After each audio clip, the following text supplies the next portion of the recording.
Thank you, Pastor Porter, and thank you to all of those that were assembled here, are assembled here behind the cameras, that took the time to reach out and connect, not just with me, to one another, to talk about the state, not only of the state of California, but the state of this nation and more broadly the world that we live in. Today's meeting, like so many that I've had, are humbling. The voices of concern, consternation, anxiety are real, they're raw. And I recognize foundationally and fundamentally that so often people in my position are inadequate to the moment. So often we try to meet the moment with rhetoric. We feign resolve. We make a point to assert a new paradigm. And yet over and over and over and over again, we hear the names of those whose lives have been lost, have been taken, justice that was never advanced, and communities continuing to feel that they're not only being torn asunder, but not being listened to. And I fear, as I know many Americans fear, that we could be back in that moment. Every moment when you're in it feels like it's a different moment. Every moment when we're in it, we feel like, well, this time we're going to do things fundamentally differently. Yet over and over and over and over again, we don't meet that next moment. Over and over and over again, we fail to rationalize the goodwill, and we fail to materialize and manifest the ideals that we so often assert. And so I come here today, place of worship, humbled by that past, humbled by the fact that I've been part of that past as a former county supervisor, as a former mayor, as a former lieutenant governor, as a governor of the nation's largest state. The question I have to ask myself, the question we have to ask ourselves, are we capable of not just meeting this moment, but capable of doing justice to the moments in front of us? I could put together a group of advisors. I could put together a task force. I could promise and promote a few pieces of legislation. But I said this on Friday, I'll say it again, program passing is not problem solving. You got to change hearts, minds, you got to change culture, not just laws. And we have to own up to some very difficult things. The black community is not responsible for what's happening in this country right now. We are. We are. Our institutions are responsible. We are accountable to this moment. Let's just call that out.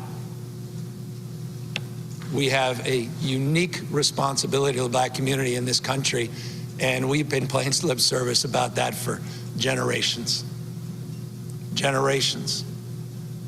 Just things move away in headlines, and we indulge on the margins, but we don't systemically, foundationally address the root of these issues. We prune. We don't tear out the institutional racism from all of our institutions, large and small. We don't. We know that. And the community knows that. You're seeing that manifested out in the streets the last 5 days. They know that. The question is, do we deeply understand that? Do we, or are we prepared to do something differently about it? Each and every one of us watching, what are we going to do differently, foundationally, fundamentally, not in the short run, but in the long run, to do justice to this moment? People have lost patience because they haven't seen progress. So if you're out there saying, well, people need to be patient, consider. People have lost patience for a reason. They've been told that over and over and over and over again. Not just the 52 years I've been around. My parents, my grandparents, their parents' generation heard the same. Just be patient. Heck, I've quoted Dr. King on ad nauseum, a long arch of history bends towards justice. We've made progress. But this is a manifestation of everything we've been promoting that we haven't delivered. People have lost patience. And if leaders If leaders are going to meet not just this moment, but the moments in front of us, we better start listening. We better start hearing people. We better own up to our own responsibility, own accountability that led to this moment. Society becomes how we behave. We are our behaviors. Each and every one of us has an obligation to do more and better. And folks, in my position, more still. I get that. I own that. But leaders can be found everywhere. Leadership's not just some fancy title. We are desperate for leadership in this country, desperate for leadership in the state of California, desperate for leadership in communities large and small. Leaders can be found anywhere. You don't have to be something to do something, to soften the edges, and in the spirit of Bobby Kennedy, make more gentle the life of this world. Dr. King didn't wait to become president of the United States to exercise his authority. Every day he shared his moral authority. Each and every one of us has the capacity to exercise their moral authority every day. And we need moral leaders now more than ever. Each and every one of us has that capacity, resides inside of us. It's our capacity to lead by example, to find our better angels, to focus on the things that unite us, not what divide us, and to reinforce a sense of optimism because we recognize we have to do things differently, and we're resolved to prove that, not just assert that, and to hold ourselves to account, because each of us will be judged and judge each other to the extent we do justice and advance our cause in a different way. And so I am here as your governor, humbled over the course of the last 5 days, resolved to keep the peace, but recognizing that an armed camp is not a place of peace, and that the answer to violence is not more violence, and that if we're going to create the conditions to truly advance police, people have to know we mean it, and they have to know that they matter and we care. And so for those of you that are out there protesting, I want you to know you matter. And I want you to know I care, we care. And I don't want to just demonstrate that rhetorically. I want you to know that I have a unique responsibility to prove that to you, not just assert it. You've lost patience, so have I. You are right to feel wronged. You are right to feel the way you are feeling. And we collectively, society has a responsibility to you to be better and to do better.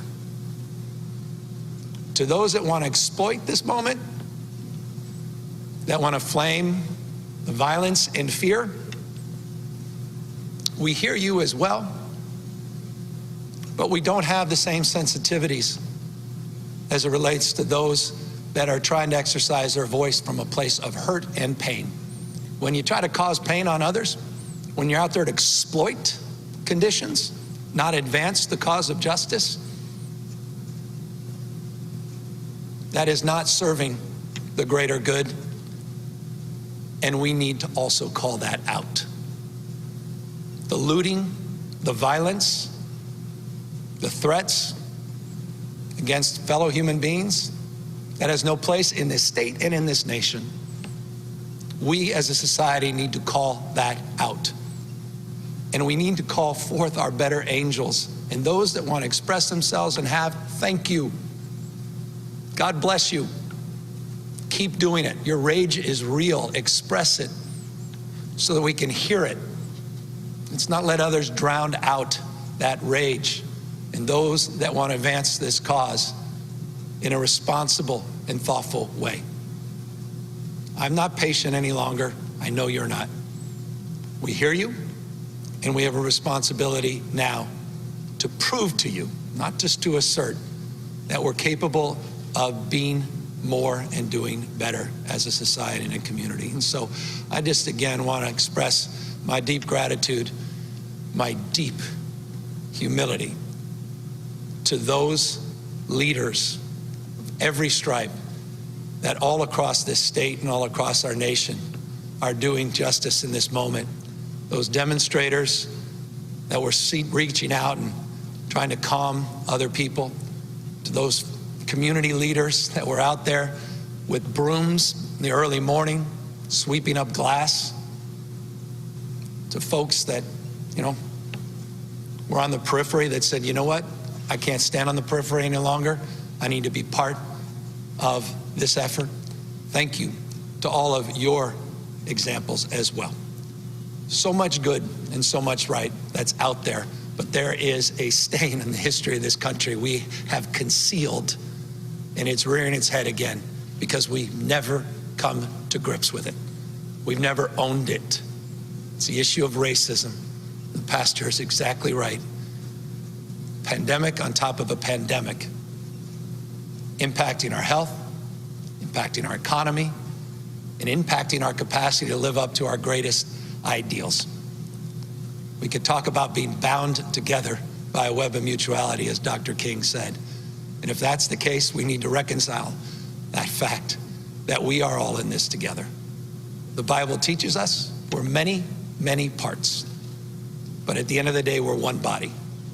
And when one part suffers, we all suffer. We have an obligation to reconcile the fact that our fate is tied to the fate of others. South Africa called Ubuntu. I am because you are. Time for more empathy, more care, more capacity to collaborate. A society that's about dominance and aggression, this is what you get. Not because the protesters, but the conditions that led to this moment where protest was inevitable. So we are committed and resolved to bringing peace back to the streets, not only in this state, but to support the efforts all across this nation. We'll do our part, but it's not just a situational moment. We have to focus on the medium and long term, and we have to prove our commitment and our resolve in that space. So I just want to thank all the leaders, not only again assembled here, but throughout this state once again for your courage, because now is a time for courage. Now is time for your voice to be brought to the forefront. And let me thank all of those that are doing their best to keep people safe under very difficult circumstances, and all of those leaders that are out there supporting others, keeping people safe, our communities, large and small, all across the state of California safe at this very trying and difficult moment. So with that, we're happy to take any questions. We are, of course, happy to also step aside and have members of the community respond as well.